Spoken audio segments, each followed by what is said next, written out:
जेब्ला जोङो दुगैखाङो जेब्ला जोङो साखोन सिखोन जायो बिनि उनाव जोंहा मोनसे हुदा दं जाहैबाय बे जाहैबाय जोङो गावखौ आयनानि खाथियाव दोनो आरो आयनायाव गावनि महरफोरखौ नायो जे जोंनि महरफोरा माबायदि जानानै दङ आरो माबायदि गावनि महरखौ फोसाबबावनांगौ साखोन सिखोन लाखिबावनांगौ बेखौ नोजोर लाखिनानै गोबां मानसिफोरानो दुगैखांनायनि उनाव एबा फुङाव सिखारनाय लोगो लोगोनो गोबां मानसिफोरा गावनि महरखौ नायो आयनायाव आरो बिनि उनाव जाबायदि फोसाबनानै लानांगौ बेखौ फोसाबनानै लायो आरो आयनाया थारैनो सैथोखौ दिन्थिनानै होयो जे मोखाङाव मा जानानै दङ बहाबा जुदि सिथर जादोंब्ला बेखौ आयनाया दिन्थिगोन एस इट इज जेरैहाय मोखाङाव जा जाना दङ बेखौ आयनाया सैथोयैनो दिन्थियो बिनि उनाव मानसिया गोनांथि बायदियै फोसाबनानै लायो अनजाग्रा प्रियफोर येस दिनै बेबायदिनो माखासे बाथ्रा बुंनो थांगासिनो दङ जेराव जोंनि आत्मिक जिउआव जोंनि थांना थानाय समाव जोंहा गोबां गोरोन्थिफोर जानो हागौ गोबां मोजां खामानिफोर जानो हागौ बेफोर गासै मोजां खामानि गाज्रि खामानि सैताननि खामानि इसोरनि खामानि बेफोर बिसयफोरखौ जोङो नायगोन जोङो सानसेयाव इसोरनि खामानि माबायदि मावो जोङो सानसेयाव सैताननि खामानि मावो नामा बेफोरखौ गासैखौबो दिनै जोङो बे भिडिअनि गेजेराव मोनफा मोनफा नायलांगोन मोनफा मोनफा टिक मार्क होलांगोन जेरावहाय जोङो बबे खामानियाव बांसिन मुखुब जानानै दङ सैताननि खामानियाव मुखुब जानानै दङ ना इसोरनि खामानियाव मुखुब जानानै दङ इसोरनि बुंनाय बोसोन बायदि सोलिनानै दङ ना इसोरनि बुंनाय बोसोननिफ्राय गोजानाव थानानै सोलिनानै दङ बेफोरखौ जोङो मोनफा मोनफा नायगोन आरो दिनै जोङो आयना बायदि बे भिडिअनि गेजेरजों नुनो मोनगोन दे अब्ला प्रियफोर भिडिअखौ गोलाव खालामाब्लानो जोङो थोंजोङैनो बाथ्रा फारसे आवगायलांदोनि नाथाय बेनि सिगाङावनो खावलायनो हास्थायदों सोरबा जुदि आंनि चेनेलाव गोदान फैदोंब्ला आंनि चेनेलखौ साबस्क्राइब खालामना लागोन जेन इयुनाव बेबायदिनो इसोरनि सोमोनांथाव बाथ्राफोरखौ मोनबाय थानो हायो आरो लोगोसेयैनो नोंथाङा भिडिअनि मोनफ्रोमबो बाथ्राफोरखौ एबा भिडिअखौ नायनानै मोजां मोनदोंब्ला मोनसे लाइक होगोन नोंथांनि लाइक होनाया आंखौ गोदान भिडिअ लाबोनो थाखाय गोबां थुलुंगा होयो बेयावखाय भिडिअखौ मोनसे लाइक खालामनानै होगोन आरो लोगोसेयैनो बेफोर बाथ्राफोरखौ गुबुनाबो मोन्थिथों होननानै नोंथाङा जुदि सानोब्ला नोंथाङा बेखौ शेयार खालामनानै होनो हागौ दे अब्ला समखौ आद्रि खालामाब्लानो थोंजोङैनो जोङो मोनफा मोनफा बाथ्राफोरखौ नायलांदोनि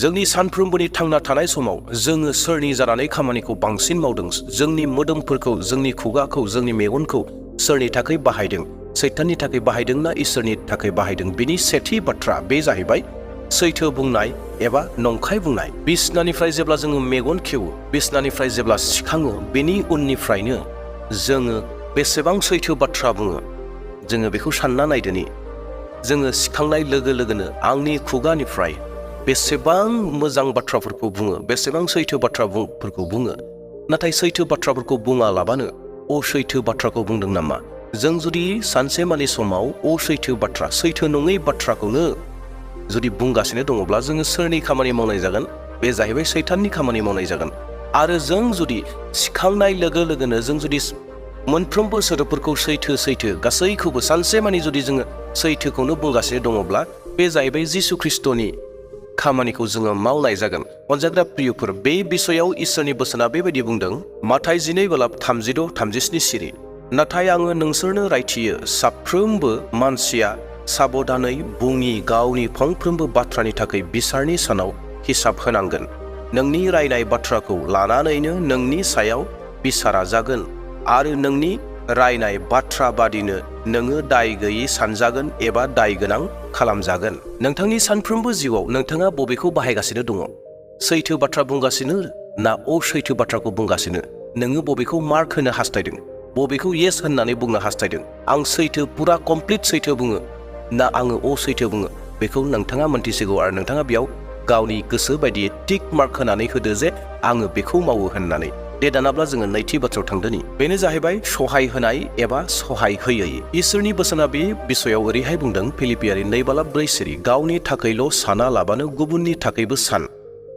इसोरनि बोसोना स्पष्टयै जोंखौ मा मावनांगौ बेखौ रोखायै दिन्थिनानै होदों जे जोङो गुबुननि थाखाय सिन्ता खालामनांगौ गुबुननि थाखाय जोङो दान होनांगौ गुबुननि थाखाय जोङो सहाय होनांगौ गुबुनखौ सहाय खालामनांगौ बे बाथ्राया रोखा जादों सहाया अनेक रोखोमनि जानो हागौ मा रोखोमनि जानो हागौ समनि सहाय जानो हागौ धोन दौलतनि सहाय जानो हागौ बायदि रोखोमनि मोदोमनि सहाय जानो हागौ दा बेवहाय नाथाय जोङो मा खालामनांगौ सहाय खालामनांगौ जों जुदि सहाय खालामाखैब्ला जोङो मा मावनाय जागोन सैताननि खामानिखौ मावनाय जागोन जों जुदि सहाय खालामदोंब्ला सोरखौबा बियो इसोरनि खामानि मावनाय जागोन। दा नोंथाङा फुंनिफ्राय सिखारनानै मोनाबिलिसिम बे खामानिखौ खैबार मावनो हादों? सहाय होनो हादों ना सहाय होनो हायाखै? नोंनियाव सहाय होनो हानाय गोसोआ दङ ना सहाय होनो हायै गोसोआ दङ? नोंथाङा बेखौ मोनथिगौ। दा बेवहाय नोंथाङा बबेयाव दोनगोन? इसोरनिथिं खामानि जादों ना सैताननिथिं खामानि जादों? बेखौ नोंथाङा गावनो टिक मार्क होनानै लानो हासिगोन। दे दानाब्ला फैदो थामथि नम्बर, बे जाहैबाय मेगन सायै एबा मेगन सानाय। बे बिषयाव इसोरनि बोसोना बेबायदि बुंदों, जाकबनि 3:16 सिरि, मानोना जेराव मेगन सानाय आरो गावनिखौल' साननाय दं, बेयाव दावराव आरो इनाय मानियानो थायो। जेराव मेगन सानाय थायो, बेयाव दावराव दावसिया थायो होननानै इसोरनि बोसोना जोंखौ रोखायै मोनथिहोदों। आरोबाव मोनसे बोसोन फरायनो हास्थायबावदों, बोसोन बिजाब 14:30 सिरि, गोसोआव सान्थि थायोब्ला देहाया मोजाङै थायो, अन्थाय मालायखौ मेगन सानाया केन्सार रग बादि। अनजाग्रा प्रियफोर, फुंनिफ्राय सिखारनानै मोनानि समसिम जोंनियाव मा दङ? फोथायारिफोरनि गोसोआव मा दङ? मेगन सानाया दङ ना मेगन सायिया दङ? बेखौ नोंथांमोना बे भिडिअ नायनायनि गेजेरजों गावनो गावखौ आनजाद नायनो हागोन जे नोंथाङा बबेयाव दङ। नोंथाङा सोरखौबा मेगन सायो नामा? सोरबा गुबुनखौ मेगन सायो नामा? ना नोंथाङा रावखौबो मेगन साया? बबे मोनसेयाव दङ? नोंथाङा बेखौ गावनो हिदान्त खालामनानै मोनसे टिक मार्क होदो बबेयाव नोंथाङा दङ। दे दानाब्ला फैदो नेक्स्ट नाम्बार 4, बेनो जाहैबाय रागा गैयै एबा रागा गोनां, रागा जानाय एबा रागा जायैनि बाथ्रा। बे बिषयाव इसोरनि बोसोना बेबायदि बुंदों, इफिसुसारि 4:26 आरो 27 सिरि, नोंसोरो राग जोंब्ला रागजों गाव गावखौ फाबाव दा खोख्लै आरो रागा सानसेमानि दा थांथों, सैताननो खाबु दाहो। प्रियफोर, फुंनिफ्राय लानानै मोनाजासिम जोंनि जिउआव रागाया बेसेबांबार फैयो, रागाया बेसेबांबार नुजाफैयो, आरो रागाजोंनो जोङो पाप मावो नामा? मानोना सैताना खाबु लायो रागा जोंनायनि गेजेरजों। जों जुदि रागा जोङोब्ला, मानोना जोङो जेब्ला रागा जोङो अब्लाना जोंनियाव मोजां सिन्ताफोरा फैनो रोङा, मोजां सिन्ताफोरा गोजान जायो आरो रागा जानायजों लोगोसे जोङो सैताननि खामानिखौ मावनो गोसो जायो। दा बेयावहाय बे बिषयाव नोंथाङा माबायदि? नोंथाङा रागा जोङो नामा?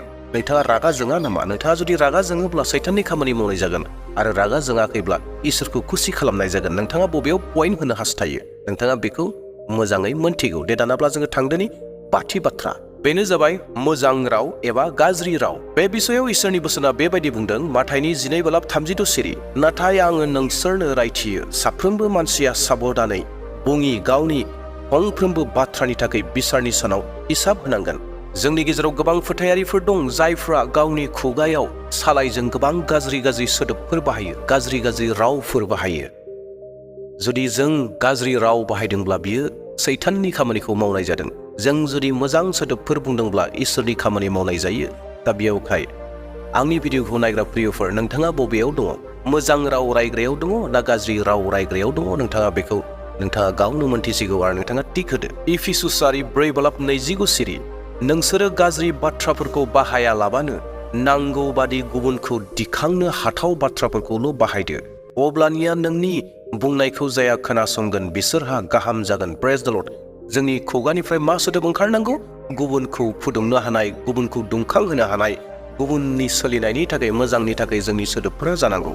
अनजाग्रा प्रियफोर, नोंथाङा माबायदि सोदोब बाहायो बेखौ नोंथाङा गावनो मोनथिसिगौ। दे दानाब्ला जोङो थांदोनि दथि बाथ्रायाव, बेनो जाहैबाय दद्र जानाय एबा दुगा जानाय। बे बिषयाव इसोरनि बोसोना बेबायदि बुंदों, जाकबनि 4:6 सिरि, नाथाय बिनिख्रुइ इसोरनि दयाया देरसिन। शास्त्रा बुङो, इसोरा दुगाफोरनि जेंना सिखाङो, नाथाय गुरैफोरखौ दया खालामो। प्रेज द लर्ड। सोरखौ इसोरा दया खालामो? बे जाहैबाय गुरैखौ। जाया गुरै बेनि सायावसो इसोरनि आशीर्बादा फैयो, बेखौ रोखा बुंदों। नाथाय जायफोरा दुगा खालामो, प्राउड खालामो, बिसोरखौ संहार खालामो होननानै इसोरा मोनथिहोदों। दा जोङो फुंनिफ्राय सिखारनानै जोङो माबायदि दद्र जादोंना दुगा जादों? गावनियाव थानाय धोन सम्पति, गावनियाव थानाय रोंगौथिखौ लानानै, गावनियाव थानाय फरायनायखौ लानानै, थाखा फैसाखौ लानानै, बेपार फालांगिखौ लानानै, धोन दौलतखौ लानानै दुगा जादों नामा? बेखौ नोंथाङा गाव मोनथिगौ।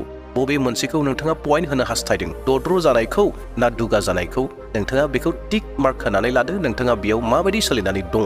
दे दानाब्ला जोङो थांदोनि स्निथि बाथ्राखौ नायदोनि, बेनो जाहैबाय दान होनाय एबा दान होयै। अनजाग्रा प्रियफोर, दान होनाया मोननै रोखोमनि जानो हागौ।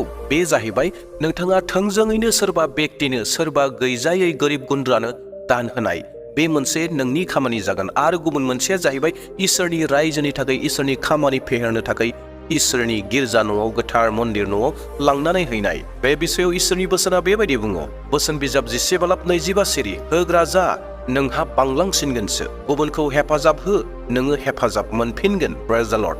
अनजाग्रा प्रियफोर, बे बिषयावबो जों गाव गावनो सानना नायनि थारैनो जोङो बेसेबां दान होग्रा मानसि, सानसेयाव बेसेबां दान होयो, जों बे बिषयाव साननानै नायनि।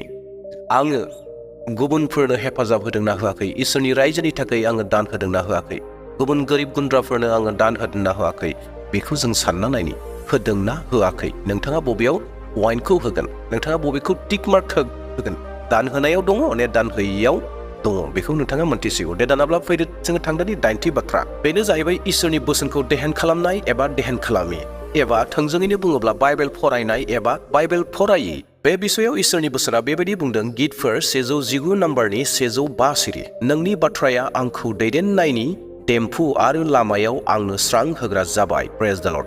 इसोरनि बोसोना जोंनि मा, जोंनि जिउनि थांना थानायनि मोनसे देम्फु, मोनसे सोरां, आंनि थांना थानाय लामाखौ दिन्थिग्रा।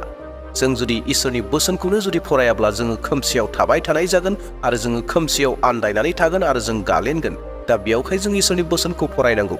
नाथाय नोंथाङा इसोरनि बोसोनखौ सानसेयाव बेसेबां बार, खनबेसे बार फरायो ने फराया, बेखौ नोंथाङा मोनथिसिगौ। नोंथाङा बबेयाव टिक मार्क होगोन, बाइबेल फरायनायाव होगोन ने बाइबेल फरायैयाव होगोन, बेखौ नोंथाङा मोनथिसिगौ। नोंथाङा बबेयाव होयो होदो।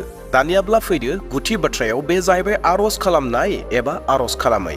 बे बिषयाव इसोरनि बोसोना बेबायदि बुंदों। 1 थेसलनिकियारि 5:16 आरो 17 सिरि अरायबो रंजा बाजा था, आरज खालामफ्लाय। प्रेज द लर्ड।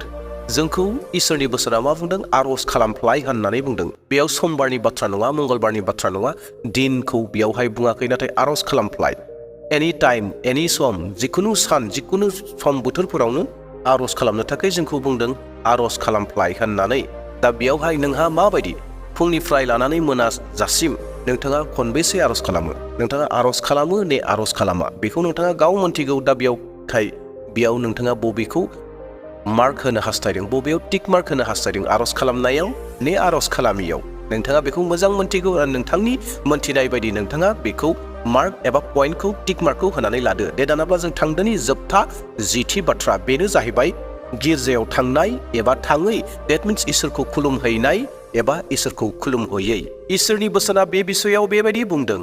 इब्रायारि 10:24 आरो 25 सिरि दे जोङो सासेया सासेनि थाखाय साननो नाजानि, अननो आरो गाहाम हाबाफोर मावनो जोङो गावजों गाव गोसो दुंखां होज्लायनि।